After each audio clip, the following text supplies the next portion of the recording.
네, 안녕하세요. 저는 거룩한 이로 삶 연호로만 신효철 대표이사입니다. 반갑습니다.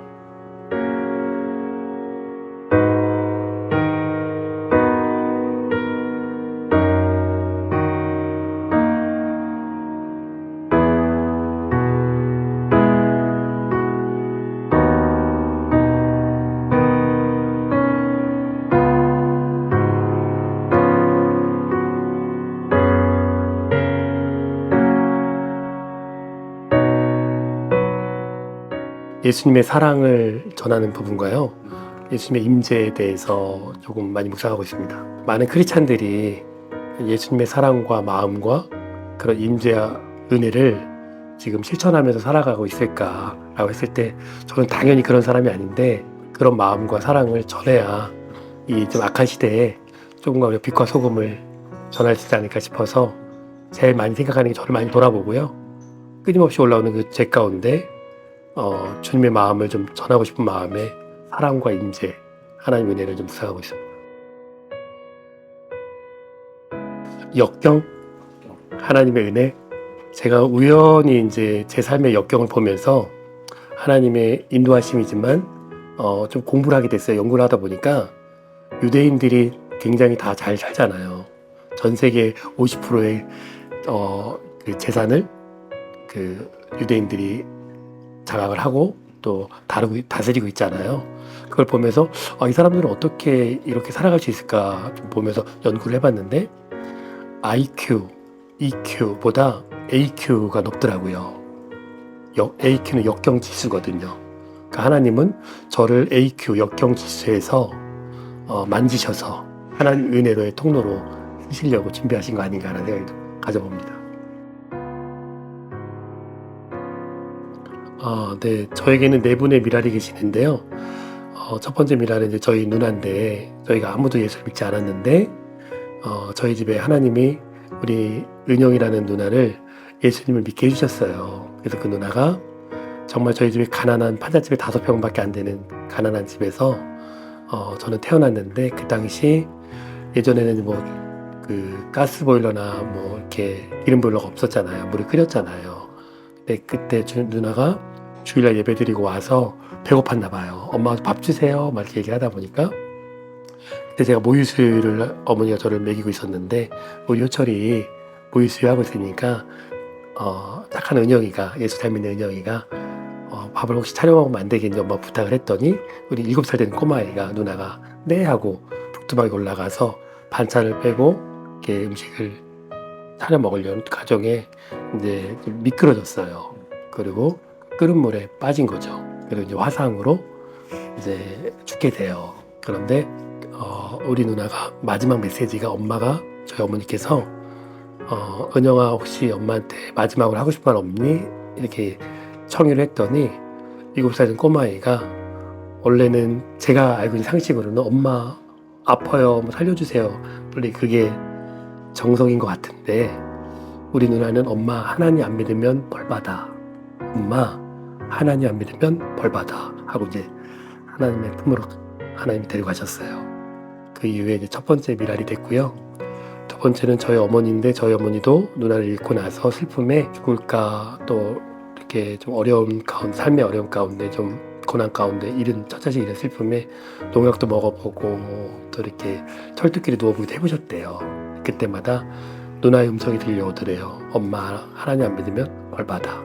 지금 생각하면 성령의 음성으로 들려왔을 텐데 하나님은 성령님은 그 사람의 필요한 음성으로 뭔가 메시지를 주신 것 같은 느낌은 들어요. 그러면서 엄마 하나님 안 믿으면 벌받아 그 음성을 듣고 눈물 콧물 흘리면서 이제 기도하는 엄마로 변했고 49에 이제 모든 걸 다 뚫으면서 평생 저를 기도하셨는데 가슴에다 이렇게 십자가를 그려주시고 돌아가셨어요. 폐렴과 결핵으로 통해 가지고 이제 한 20년 동안 병원 생활 좀 하시면서 호흡기를 사셨는데요. 그 어머니의 기도와 또 우리 누나의 미랄로 제가 여기까지 오게 된 것 같고요. 그리고 어머니 돌아가시고 나서 아버지가 1년 후에 정말 좋으신 아버지인데 그 아버지가 1년 후에 어머니 추도 예배 드리고 이제 췌장암으로 3일 병원에 입원하셨다가 돌아가셨어요. 그걸 보면서 하나님도 원망도 많이 했지만 인생을 살아 돌아보니 요한복음 21장에 21절 이런 말씀이 있더라고요. 내가 진실로 진실로 너희에게 이르노니 한 알의 미랄이 땅에 떨어져 썩어 죽지 아니하면 아무런 열매가 없고 썩어 죽으면 많은 열매를 맺느니라. 저에게는 이 세 분의 미랄로 제가 이곳에 있는 것 같아요. 마지막은 예수님의 미랄로 이곳에 있는 것 같아요. 그래서 혹시 이 영상을 보거나 또 시청하신 분들이 기도하다가 조금 낙심되고 그런 분들이 있잖아요. 저는 이제 개인적으로 그 세 분의 기도와 그 헌신과 그 삶 통해서 예수님을 알게 됐고, 그리고 그분이 살아있으면 어떤 일을 하셨을까라고 고민을 하면서 회심하면서 내가 돌아온 탕자인데요. 돌탕인데 그분들의 삶을 세목을 하고 살아야겠다. 예수님 목까지는 인간이 할 수 없다면 세 분의 목을 한번 살아보고 싶다라는 마음으로 지금 삶을 살아가려고 노력하고 있죠.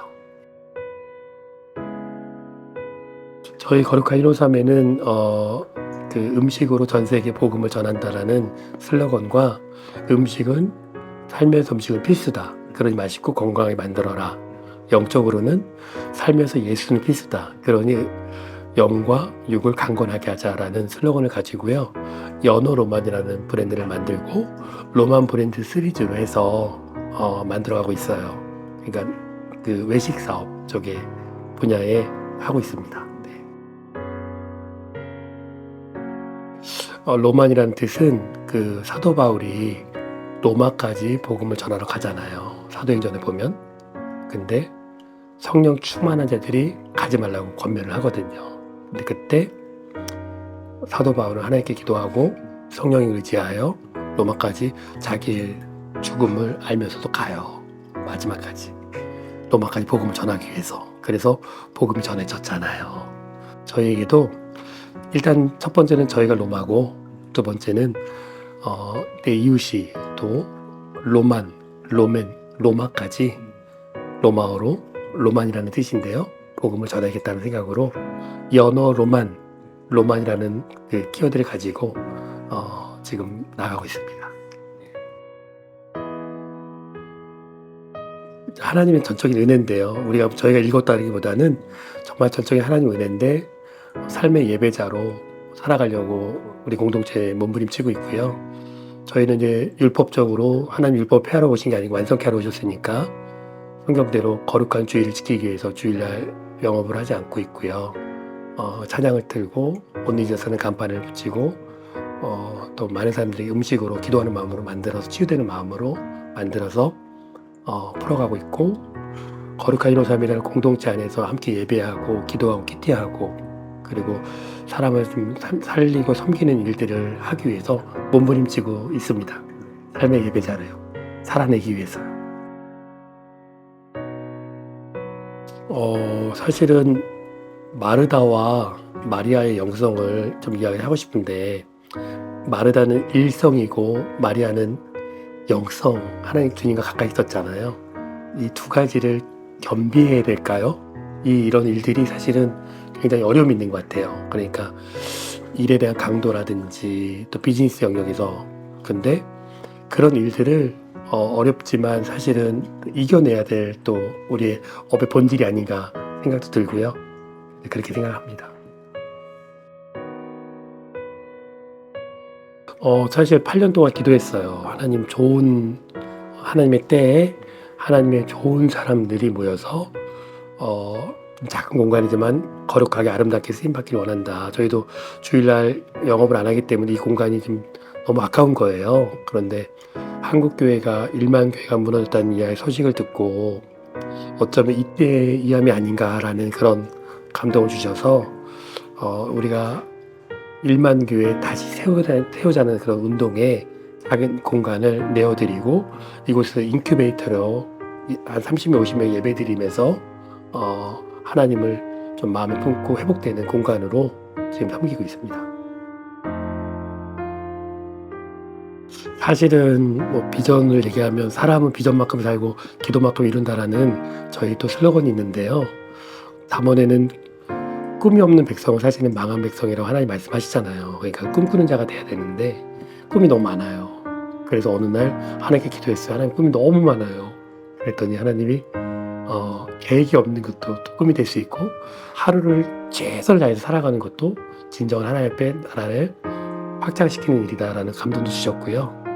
만약에 저희 숫자가 아니라 하나님의 숫자와 하나님의 계획이라면 저희는 33개의 브랜드를 만들어서요, 한 300개 정도 매장을 만들어서 1만 교회 공간을 만들고 싶어요. 그리고 그것을 전 세계에 확장을 시켜서 존 웨슬리가 복음을 전 세계에 전하겠다라고 선포했을 때 200년이 지나고 나서 이 일들이 이루어졌거든요. 저희도 이제 8년 됐어요. 음식으로 전 세계 복음을 전하겠다는 메시지를 중동이나 많은 국가나 이런 교회가 많이 약해되고 조금 더 이렇게 좀 어려져 하고 있는데, 일터교회가 또 삶의 예배 교회 장소들이 곳곳이 살아나서 우리가 모토가 돼서 또 그런 무브먼트 운동이 돼서 전 세계에 다시 한번 하나님의 교회가, 일터교회가 세워지기를 소망하며 그런 큰 비전이 있습니다. 네. 예수 안에 산다는 것이 사실은 의미가 하나로 정리하기 참 어려운데요. 예수님의 안에 산다는 것은 저는 개인적으로 고난과 역경과 참된 기쁨을 누리는 삶이라고 생각해요. 그 이유는 예수님과 어쩌면 함께 그 역경과 고난 가운데 주시는 은혜를 누리는 하나님의 그 예수의 추억 쌓기라고 해요. 예수님과 추억 쌓는 그 은혜를 이미 허락하시고 예비하신 그 은혜를 알아가는, 깨닫는 시간인 것 같은데요. 많은 사람들이 예수를 믿으면 복을 받을 거라 기대를 많이 하잖아요. 이미 주님은 우리에게 복을 주셨고, 우리가 시한부 인생이지만, 짧은 인생이지만 영원한 복을 우리에게 이미 주셨거든요. 그렇기 때문에 어쩌면 성경에도 고난을 참여하고 미랄이 되는 은혜와 그 역경 속에서, 문제 속에서 주님과 풀어가는 은혜를 주셨거든요. 그렇기 때문에 저는 많은 크리스찬들이 지금의 역경과 더 많은 고난이 올지라도 그 고난과 역경 속에서 주님 안에서 참된 기쁨을 누리고 문제를 찾아가는 그런 은혜를 누렸으면 좋겠습니다.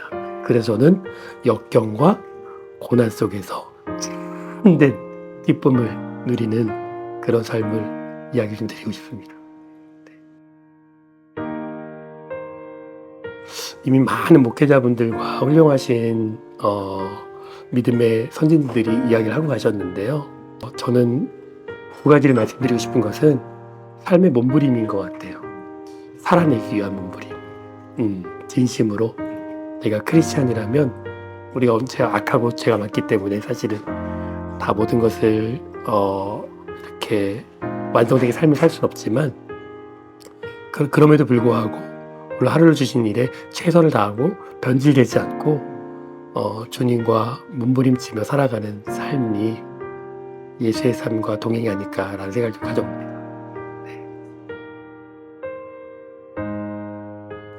저희 거룩한 인호삼에 그 슬로건이 하나 있는데요. 사람은 비전만큼 살고 기도만큼 이룬다라는 게 슬로건이에요. 인생을 돌아보면서 혹시 나는 예수의 비전이 있는가, 예수님이 주시는 사명과 비전이 있는가, 그것을 기도하고 있는가, 끝까지 기도하고 있는가, 그것을 한번 여쭤보고 싶습니다. 여러분은 예수님의 비전과 그 소명 안에서 기도하고 계십니까?